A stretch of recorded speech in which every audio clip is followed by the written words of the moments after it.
जय हिंद, वंदे मातरम दोस्तों। रील बाबा YouTube channel में आपका स्वागत है। जैसा कि पिछले वीडियो में दोस्तों हमने science strategy for beginners start किया था, आज उसका पार्ट 2 है जिसमें हम केमिस्ट्री के सिलेबस की डिटेल में चर्चा करेंगे। दोस्तों मैंने पहले भी बताया था कि जब भी हम किसी एग्ज़ाम का टारगेट करते हैं दोस्तों, तो मुझे 3 से 4 स्टेप से गुजरना पड़ता है। पहला, जो एग्ज़ाम का हमने टारगेट किया है उसका सिलेबस क्या है, उसके सिलेबस को अच्छे से जानना। फिर उन सिलेबस में उपस्थित जितने भी चैप्टर है उनके टॉपिक्स के कॉन्सेप्ट को अच्छे से जानना। फिर उस पर बेस्ड PYQ करना, प्रीवियस ईयर क्वेश्चन करना।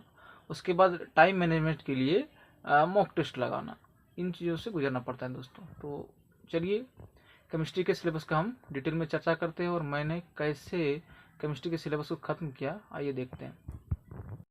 दोस्तों क्लास 9 और 10 के एनसीईआरटी में ये निम्नलिखित चैप्टर उपस्थित हैं दोस्तों क्लास 9 के केमिस्ट्री में दोस्तों हमारे आसपास के पदार्थ, क्या हमारे आसपास के पदार्थ शुद्ध हैं, परमाणु एवं अणु, परमाणु संरचना।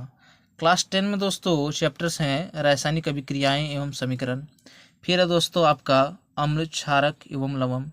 फिर धातु, अधातु, कार्बन एवं उसके यौगिक। उसके बाद है तत्वों का आवर्त वर्गीकरण। यहाँ मैं बताना चाहता हूँ दोस्तों, ये चैप्टर नंबर 5 क्लास 10 का तत्वों का आवर्त वर्गीकरण, ये दोस्तों एनसीईआरटी ने हटा दिया है। क्योंकि मैंने अपने तैयारी के दौरान ये चैप्टर मेरा था दोस्तों, और इसमें बहुत बड़ा चैप्टर है, इसमें अच्छा खासा समय लगा था दोस्तों इसको ख़त्म करने में। ये बहुत ही लेंदी टॉपिक है दोस्तों, लेकिन एनसीईआरटी ने इसको क्लास 10 से हटा दिया दोस्तों, तो आपके लिए थोड़ा राह आसान हो गया दोस्तों। तो चलिए आगे चर्चा करते हैं। जहाँ तक दोस्तों चैप्टर नंबर क्लास 9 के चैप्टर नंबर 1 की बात करें दोस्तों, हमारे आसपास के पदार्थ, तो इसमें हमें पदार्थ के बारे में पढ़ना है दोस्तों कि पदार्थ क्या होता है, इसका कितना फिजिकल अवस्था है दोस्तों, और इसको कितने प्रकार से चेंज किया जा सकता है। जैसे देखिए यहाँ चैप्टर आपका स्टार्ट होता है हमारे आसपास के पदार्थ। थोड़ा सा इसमें पदार्थ के बारे में बताया गया है दोस्तों। उसके बाद इसमें पदार्थ में क्या क्या उनके गुण होते हैं, पदार्थ के कणों के क्या क्या गुण होते हैं, इनके बारे में जानकारी दिया गया है।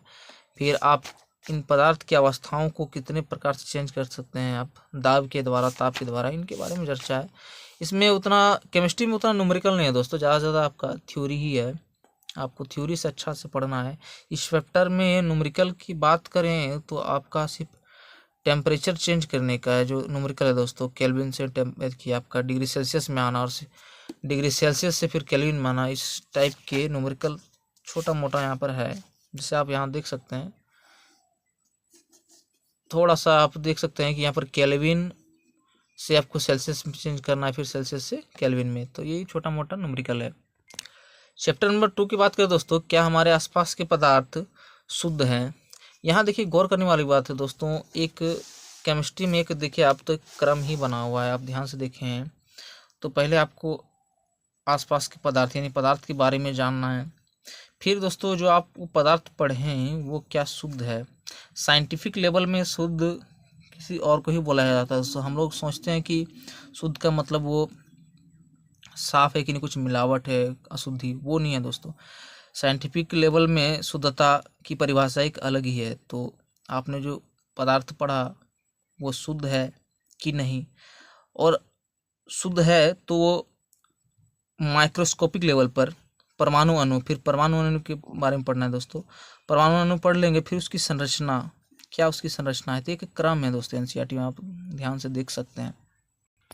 चैप्टर नंबर 2 में दोस्तों पदार्थ, हमारे आसपास के पदार्थ शुद्ध हैं कि नहीं, इसमें आप मिश्रण पढ़ना है दोस्तों। मिश्रण के प्रकार हैं, विलयन की आपकी सांद्रता, विलयन क्या है, विलयन की सांद्रता। यहाँ विलयन की सांद्रता से रिलेटेड कुछ न्यूमेरिकल आते हैं दोस्तों, उसकी सांद्रता ज्ञात करना है, यहाँ पर थोड़ा सा न्यूमेरिकल भेंटाता है। और उसके बाद आप बढ़ें तो कोलाइड के बारे में जानना है। ये बॉक्स को आप ध्यान रखिएगा दोस्तों यहाँ पर कि कितने प्रकार के कोलाइड हैं, उनके नाम देखिए दोस्तों, एरोसोल है, फोम है, इमल्सन है, जेल है, इतने सारे टाइप हैं, आपके कोलाइड के, ये एग्ज़ाम में अच्छे खासे पूछे जाते हैं। तो सारणी नंबर 2.1 को आपको ध्यान रखना है।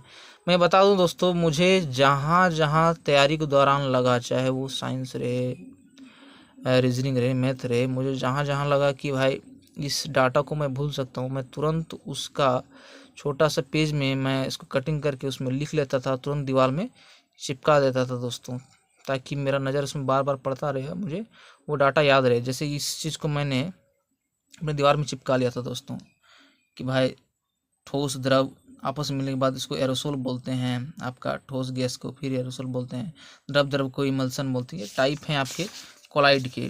उसके बाद बात करें दोस्तों, तो कुछ कोलाइड के गुणधर्म के बारे में यहाँ बताया गया है।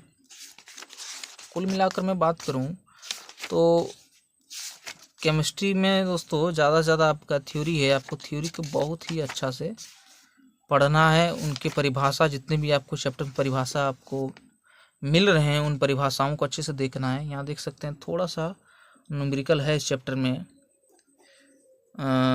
ये न्यूमेरिकल आप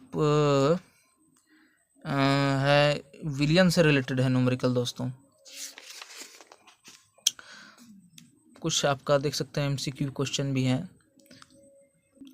चैप्टर नंबर 3 में दोस्तों आपका परमाणु अणु है। परमाणु अणु क्या होता है उस पर आधारित वैज्ञानिकों ने अपने अपने अवधारणा जो दिए थे उसके बारे में कुछ जानकारी है दोस्तों।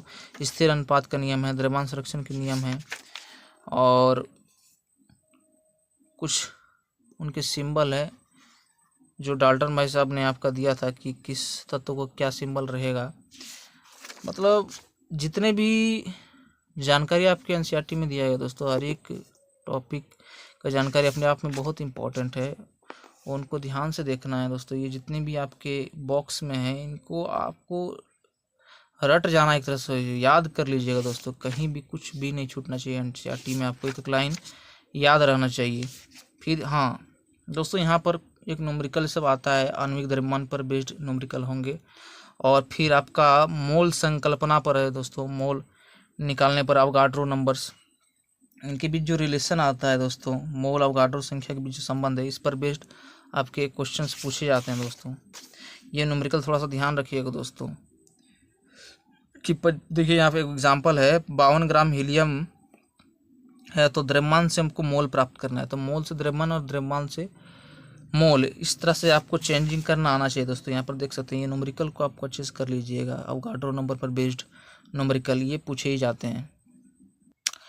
NCERT के दोस्तों आपको अभ्यास लास्ट वाला तो लगाना ही लगाना है, जितने भी, चाहे वो थियोरेटिकल हो या न्यूमेरिकल हो। मैंने देखिए कि एक चीज़ को किया है दोस्तों, पेंसिल से उसको बनाकर उसको ख़त्म किया था दोस्तों। उसके बाद परमाणु संरचना की बात दोस्तों, कि परमाणु की संरचना की थी कैसी, सभी वैज्ञानिकों ने अपने अपने अवधारणा दिए थे। थॉमसन भाई साहब आए, उसके बाद आपके रदरफोर्ड जी आए हैं ना, फिर बोर एटॉमिक मॉडल है, सब अपना अपना अवधारणा दिया था। तो इनको आपको बस देखना है। कुछ एलिमेंट्स के आपको नाम याद रखने, आप 30-40 एलिमेंट तक याद रख लीजिएगा तो आपके लिए काफ़ी है दोस्तों। उनके वैलेंसी नंबर जितने भी हैं, इलेक्ट्रॉनिक कॉन्फ़िगरेशन, ये आपको आना ही चाहिए। और यहाँ आप देख सकते हैं, यहाँ चूँकि क्लास 10 तक तो KLMN के बांट कर के इलेक्ट्रॉनिक कॉन्फ़िगरेशन किया जाता है। हम लोगों ने PCM, चूँकि मैंने PCM से किया था, तो आगे 12th में तो इसको डिटेल से बताया गया दोस्तों। SPDF के थ्रू से आपका कॉन्फ़िगरेशन किया जाता था दोस्तों। मुझे वहाँ पर अच्छा जानकारी मिला था, तो इसमें मुझे उतना दिक्कत हुआ नहीं। साइंस स्टूडेंट को क्लास 9-10 के साइंस में दिक्कत होता ही नहीं है दोस्तों, यदि उसने अच्छे से पढ़ा है 11th-12th। बात करें दोस्तों क्लास 10 की, तो उसका पहला चैप्टर आता है केमिस्ट्री में, रासायनिक अभिक्रिया एवं समीकरण। दोस्तों मैंने जितने भी एग्ज़ाम दिए दोस्तों, ग्रुप D 22 का रहे, ALP टेक्नीशियन रहे, अभी 24 में हाल फिलहाल जो मैंने एग्ज़ाम दिया, इसमें दोस्तों जितने भी केमिकल इक्वेशन है, केमिकल रिएक्शन से बेस्ड जितने भी क्वेश्चन, जितने भी टाइप से बन सकते हैं, चाहे मुझे फार्मूला पूछ लिया जाए, एक तरफ दे दे कि भाई क्या इसका प्रोडक्ट बनेगा, मतलब किसी भी तरीक़ा से पूछ ले, ये ध्यान दीजिए दोस्तों कि वो लगभग आपका NCERT से ही था।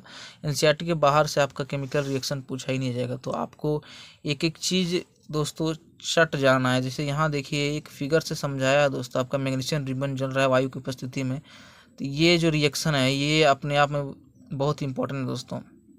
ये लगभग हमको लगता है कितना बार रेलवे ने इस क्वेश्चन को रिपीट किया दोस्तों। मैंने देखिए इक्वेशन बना भी लिया, एक ऊष्माक्षेपीय अभिक्रिया के अंतर्गत भी आता है, ये एक संयोजन रिएक्शन भी है दोस्तों। तो आपको ये रिएक्शन चैप्टर बहुत अच्छे से ख़त्म करना है, कितने टाइप का आपका रिएक्शन है और कितना इक्वेशन बन रहा है, जितने भी यहाँ पर इक्वेशन दिया है रिएक्शन का दोस्तों वो सारे इंपॉर्टेंट है। आपको अच्छे से उसको रट ही जाना है दोस्तों, याद कर लेना है। आप एक चार्ट ही बनाकर आप दीवार में चिपका दीजिए दोस्तों, बार बार इन रिएक्शनों को आप देखिए। ये दोस्तों मैंने एक एक रिएक्शन को पेंसिल से बनाया था दोस्तों, देख सकते हैं आप। यहाँ जितने भी ब्लू से देख रहे हैं दोस्तों, ये सब रिएक्शन है, ये सब आपको रट जाना है, सब याद कर लेना है कि किससे क्या होता है। ये जितने भी फिगर से भी एनसीईआरटी ने समझाया है दोस्तों, ये रिएक्शन है दोस्तों। क्या प्रोडक्ट बन रहा है, उसका क्या गंध है, क्या कलर चेंज करता है, एक एक चीज़ यहाँ पर बताया गया है। उस तक यहाँ तक इन चीज़ों को भी याद कर लेना है दोस्तों कि उसका कलर क्या बन जाता है, किस टाइप का गैस आता है, उसका गंध कैसा होता है, सब सारा डिटेल बताया गया। एनसीईआरटी ने आपको एक एक चीज़ बताया है। आप ये मत सोचिए कि आपको कुछ एक्स्ट्रा रेलवे एग्ज़ाम में आपको पूछ लिया गया है। ये चैप्टर दोस्तों आपका स्पेशल रिएक्शन पर ही है, देख सकते हैं। जितने भी आपका अभ्यास में देख सकते हैं दोस्तों, जितना भी रिएक्शन है आपको अच्छे से सब खत्म कर लेना है, आपको याद भी कर लेना है एक एक चीज़।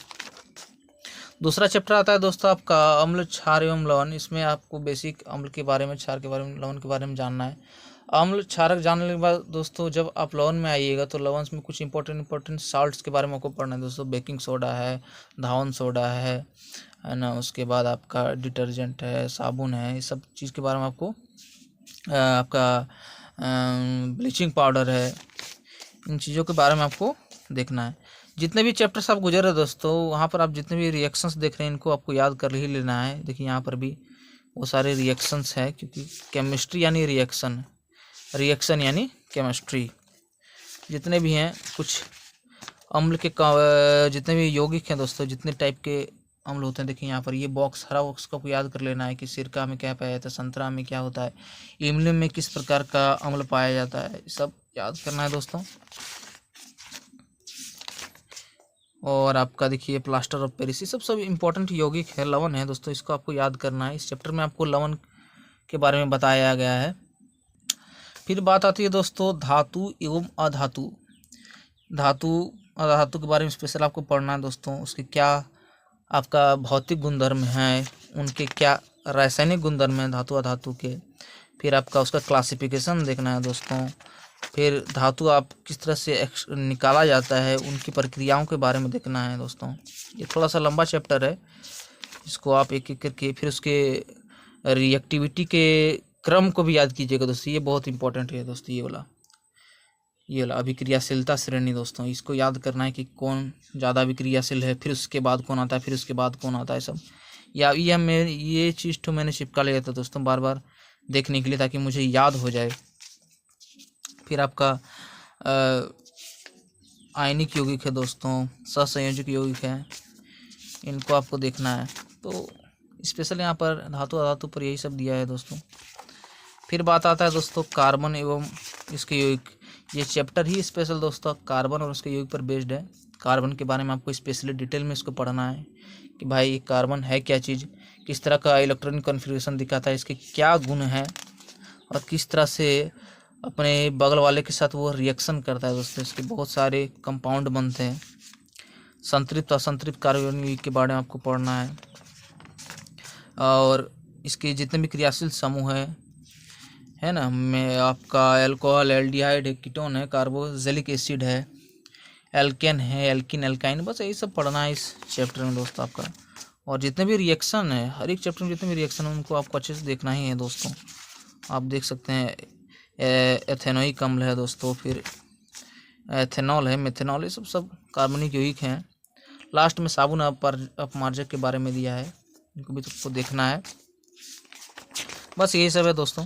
लास्ट में जो ये चैप्टर था तत्व एवं आवर्त के वर्गीकरण, ये हटा ही दिया गया है। इस बार के 2024 के रेलवे टेक्नीशियन में इस चैप्टर से रिलेटेड कोई क्वेश्चन नहीं था दोस्तों। मैंने अच्छे से इस चैप्टर को कितना बार रगड़ा है मैं बता नहीं सकता हूँ। इसको 2018-19 के ग्रुप डी में बहुत अच्छे लेवल पर पूछा गया था क्वेश्चन दोस्तों, अच्छे क्वेश्चन से पूछे गए थे। लेकिन इस बार के 2024 टेक्नीशियन में इसके एग्ज़ाम में, एलपी के एग्ज़ाम में भी ये इससे बेस्ड क्वेश्चन नहीं आया था दोस्तों। ये एनसीईआरटी से इस चैप्टर को हटा ही दिया गया है। तो कुल मिलाकर दोस्तों आपको एक एक एनसीईआरटी के एक चैप्टर को याद कर लेना है दोस्तों कि क्या क्या है, और उनके कॉन्सेप्टों को आप ख़त्म कीजिए। फिर उससे रिलेटेड प्रीवियस ईयर क्वेश्चन लगाइए कि रेलवे से क्या क्वेश्चन पूछा था। फिर आप उसका मॉक टेस्ट लगाइए टाइम मैनेजमेंट के लिए, और इसी तरह से सिलेबस आपका ख़त्म होगा दोस्तों। तो यही तरीका है दोस्तों। मैंने भी इसी तरह से साइंस को ख़त्म किया था। मुझे जहाँ जहाँ दिक्कत आ रही थी मैंने उसके अपने टीचर से ऑनलाइन यूट्यूब से कुछ हेल्प लिया था दोस्तों, मैंने ख़त्म किया। जहाँ जहाँ दिक्कत आ रहा था कि भाई ये डाटा मैं भूल सकता हूँ, मैंने उसको लिख करके दीवार में चिपकाया। मैंने कुल मिलाकर मैंने वो हर हथकंडा अपनाया दोस्तों, जिससे मुझे एग्ज़ाम में आसानी हो, मुझे सोचना ना पड़े, और उस मेहनत का परिणाम दिखा दोस्तों। मैंने जितने भी अपनी गलती की सारी चीज़ों पर सुधार ला करके ज़्यादा ज़्यादा मेहनत किया दोस्तों, और इसके कारण मुझे अच्छे स्कोर भी मिले रेलवे टेक्नीशियन ग्रेड 3 में, और मैं आज सिलेक्टेड हूँ। तो कुल मिलाकर मैं बताता हूँ दोस्तों कि आप इसी तरह मेहनत करें, आपका साइंस ज़रूर अच्छा होगा। तो आशा करता हूँ दोस्तों आपको ये वीडियो अच्छा लगा होगा, उम्मीद है। आप मेरे चैनल को लाइक, शेयर और सब्सक्राइब कर लीजिएगा। मैं आगे भी इससे जुड़े वीडियो मैं बनाऊंगा जिससे आपको हेल्प हो, आपकी तैयारी में मजबूती आए, मैं प्रयास करूंगा दोस्तों। तो चलिए दोस्तों, आज का वीडियो यहीं तक रखता हूं। जय हिंद, वंदे मातरम।